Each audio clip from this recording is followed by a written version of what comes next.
Welcome to the Love Your Real Life podcast. I'm Faith Lauterbach, and this is a space to help you heal, rebuild, and create a life you truly love, even if it looks different than you imagined. Each week, I'll be sharing tools, encouragement, and real conversations about what it means to move forward after betrayal, heartbreak, or simply life not going as planned. I am honored to walk alongside you and help you love your real life.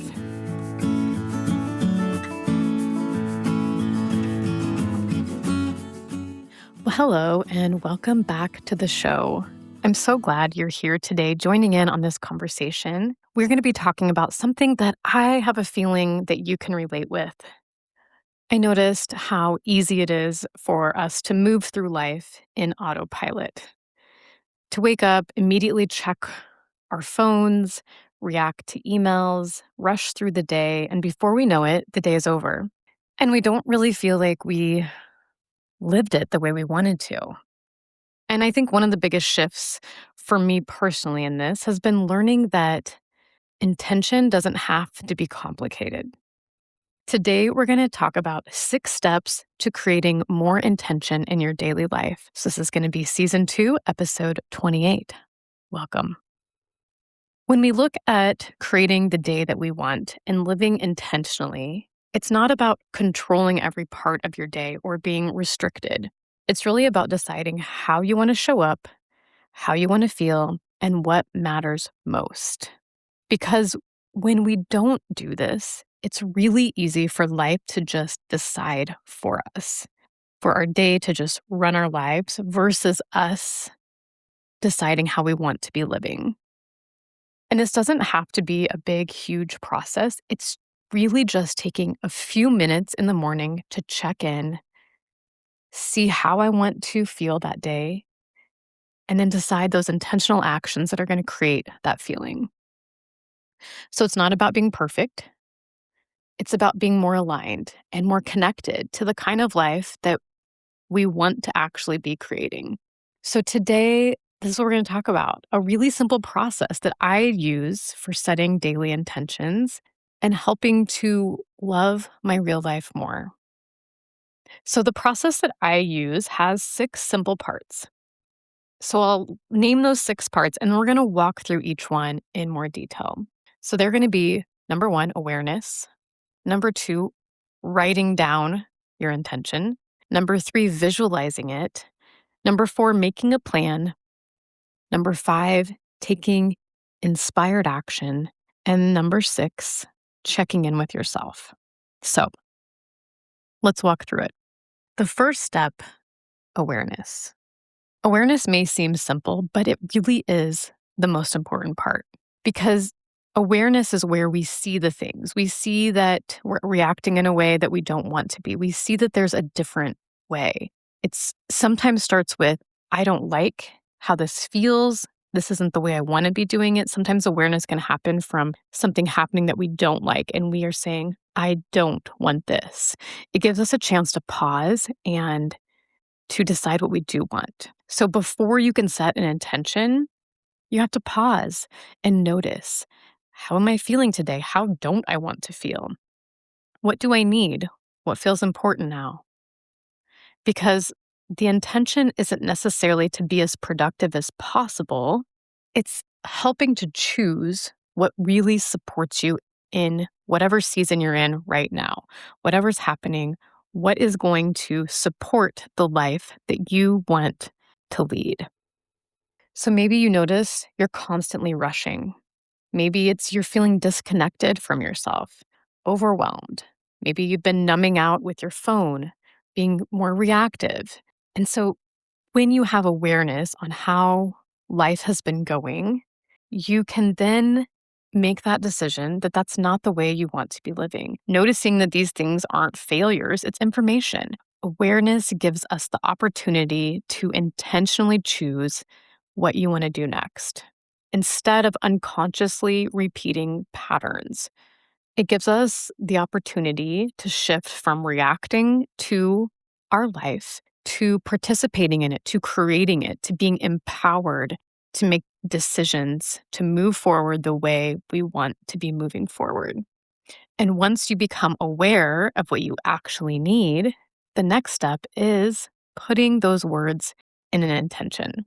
And so that leads us to number two: write your intention down. There is something really powerful about physically writing things down. It creates more clarity and it shifts this intention from an idea or a thought floating around in my brain to something I can consciously choose. Once you have that step one awareness about what you want to create, putting them into words can look something like: today I want to feel grounded. Today I want to respond instead of react. Today I want to trust myself. Today I want to be present. Today I want to move through my day with peace, and so on and so on. So once you have your intention, write it down somewhere that you're going to see it throughout the day. So maybe it's in a journal, maybe it's on a sticky note, maybe it's in your planner, on your phone background, in a notes app, or maybe you set it as an alarm to send to yourself throughout the day so that you can get that message, your intention, you're seeing it, and it helps you live it even more. The goal is to reconnect with it throughout the day, especially when life starts pulling you back into autopilot, which it will. It will try. One thing I've noticed personally is that when I write my intention down in the morning, I become more aware of my choices throughout the day, starting with that awareness. How do I want to feel? And then putting it into words. And once you've written your intention down, it's going to take us into our next step, step number three, which is to visualize your intention. So this doesn't have to be complicated. It can just take a moment. What does this actually look like in real life? Visualization helps bridge the gap. And again, this doesn't have to be something that takes an hour. It can simply take a minute and ask yourself, what would this intention actually look like today? How would I move through my day differently? And how can I respond differently? So let's go through an example. So maybe in step one, when you were becoming aware, you noticed, I've been feeling really rushed and overwhelmed lately. And then in step two, maybe you wrote down, today I want to feel calm and grounded. And so, step three, when we're looking at that visualization, maybe you picture yourself taking a deep breath before responding to a stressful text or email. Maybe you're going to a meeting that you're a little unsure about, taking a nice deep breath, doing some box breathing before you walk into that, slowing down while driving instead of rushing, taking a real lunch break, maybe speaking kindly to yourself, writing down some gratitude at the end of the day. So you just begin to mentally rehearse the version of yourself that you want to practice being. So it can look like closing your eyes and actually visualizing yourself moving through the day with that intention and what that looks like. Another example could be, maybe your awareness is, I've been really disconnected from my family because I'm distracted all the time. And so your attention becomes, today I want to be more present. The visualization might look like imagining putting your phone down during dinner, making eye contact during conversations, and really listening instead of multitasking. What visualization does is help your mind and nervous system become familiar with the feeling before the moment actually happens. It's almost like creating a mental roadmap. And I think this is especially powerful if you're trying to shift patterns that have really become automatic. Because instead of waiting until you're stressed or overwhelmed to figure out how you want to respond, you've already practiced it mentally. And it really makes it so much easier to move through your day intentionally instead of reactively. Okay, so once you've done that and you've pictured what that intention looks like in your real life, the next step, step number four, is going to be make a plan. So, just like anything, when you have a plan, it's much more likely to happen than if you're just going to wing it. So, if you're asking yourself, what actions would support this intention that I've created?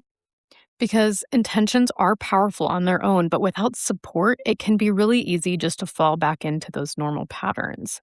And this can be where we get frustrated with ourselves. So let's go through those two examples that we went through in the last step. The first one is wanting to feel more calm and grounded. So your awareness was, I've been feeling rushed and overwhelmed, reactive. The intention is to feel calm and grounded. And so you visualize slowing down, taking deep breaths, responding more intentionally. And now the plan becomes, how do I actually support that today? So this is where we get a little bit more specific. And it could look like waking up 15 minutes earlier so that you're not immediately rushing, not scheduling too many things back to back, planning a short walk midday, eating lunch away from your computer, listening to a calming playlist instead of the news while driving. For our second example of being more present, so that awareness starts with, I've been really distracted and disconnected lately. And the intention is, I want to be more present. So then you visualized what that looked like, listening more intentionally, putting your phone down, being connected to your family and not multitasking. And so then the plan becomes, how do I support presence today? Maybe those specific things are putting your phone on do not disturb during dinner, taking a walk without listening to anything, making eye contact during conversations, creating a small transition moment between work and home life. And maybe it also means that you are noticing when you're being pulled away from presence. For a lot of us, distraction has become so automatic. The second we feel bored or uncomfortable, we grab our phones. So part of this could be noticing the urge to disconnect instead of automatically acting on it. I also think that making a plan is so important because it turns your intention into something tangible. Without a plan, intentions can feel really vague. But when you ask yourself, what actions support the way I want to feel, you begin building a life that aligns with your intention instead of fighting against it. And remember, this isn't about perfection. It's not about failing or not doing it. It's about creating support, noticing how it feels, and noticing where you can shift even more. So once you have this plan and support for your intention, the next step is putting it into motion through inspired action.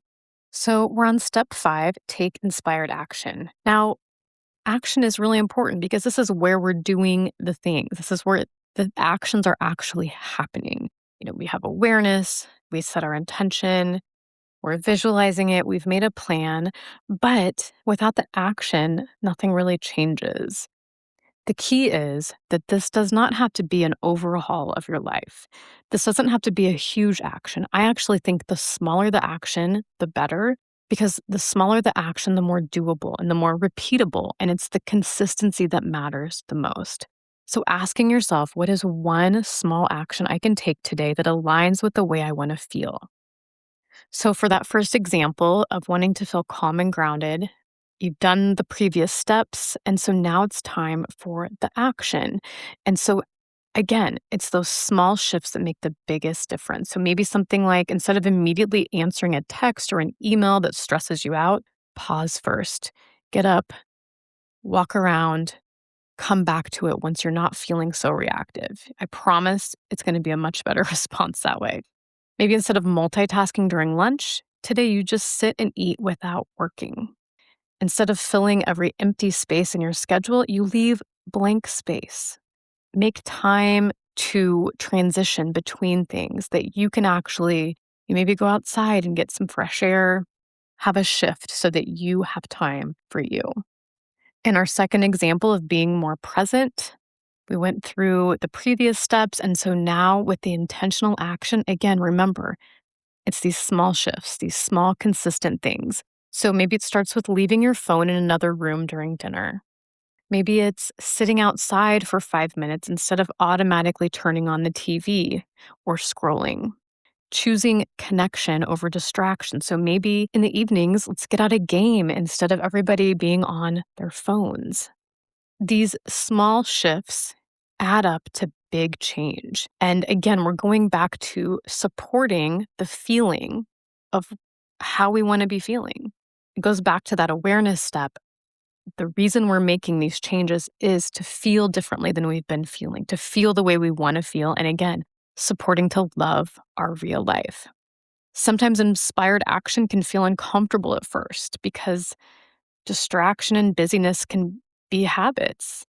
For a lot of people, they certainly are. So when we start intentionally changing those patterns, we can notice discomfort more.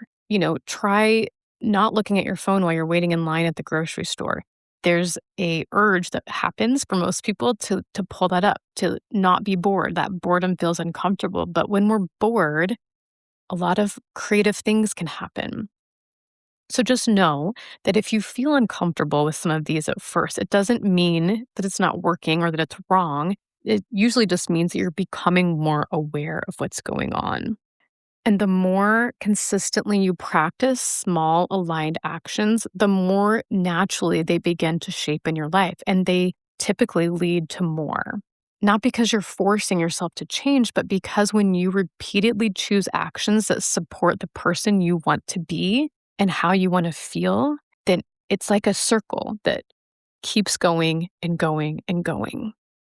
And so now we're going to be at our final step number 6, which it's important, checking in with yourself and reflecting. This final step in this process is an often missed step because I don't know why, but it's very common that this evaluation piece is missed. But without reflection, it's really easy to move from one day to the next without ever noticing what's actually supporting you, what's draining you, what's working, and what's not working. And reflection is not about judging ourselves. It's about curiosity. It's about getting data to see what's working for me, what's not working, where can I make small shifts. Every day, every interaction gives you information, and over time, those small check ins can help you understand yourself so much better. So let's go back to that first example of wanting to feel calm and grounded. So we did all the steps, and now we're to the end of the day. And a little check in reflection could sound like, when did I feel calm today? What helped me slow down? What situations did I feel rushed? Did creating more space in my schedule help? How did I feel when I paused before reacting? Or something like that.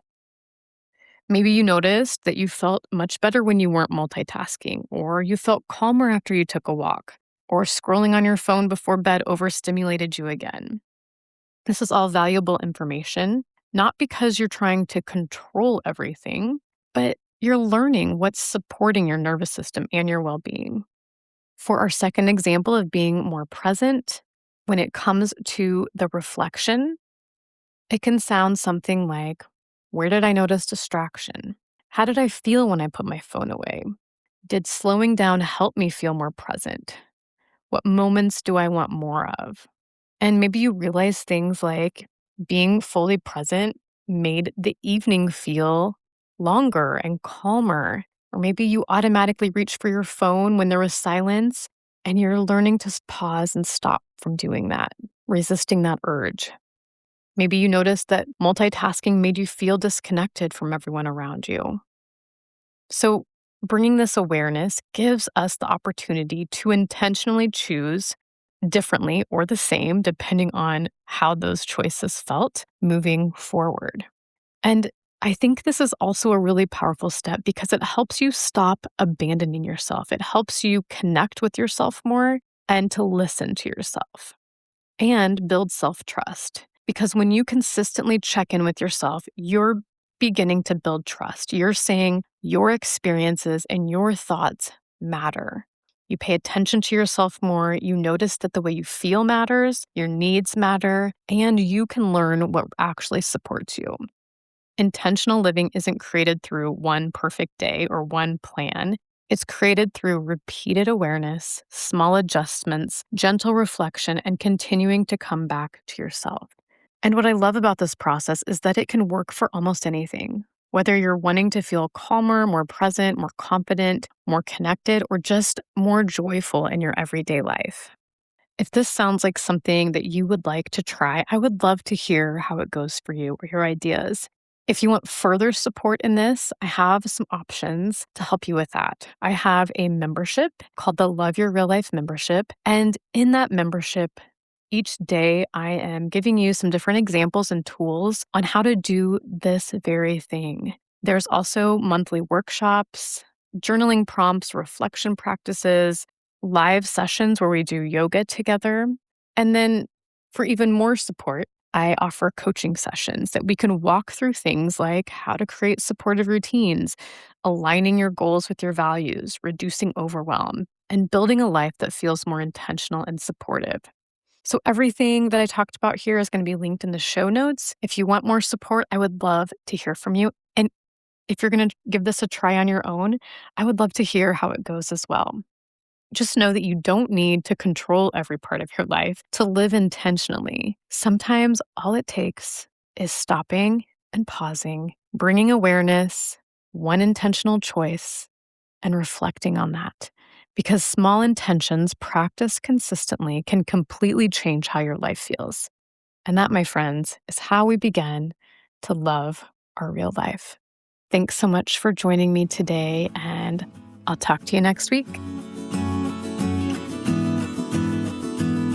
Thank you so much for listening to the Love Your Real Life podcast. I hope that today's episode was just what you needed. Be sure to subscribe to the podcast so you never miss an episode. And if you're looking for more support, check out the show notes for how to connect. Remember, no matter what your story holds, you are worthy of living a life that you love. Talk to you soon.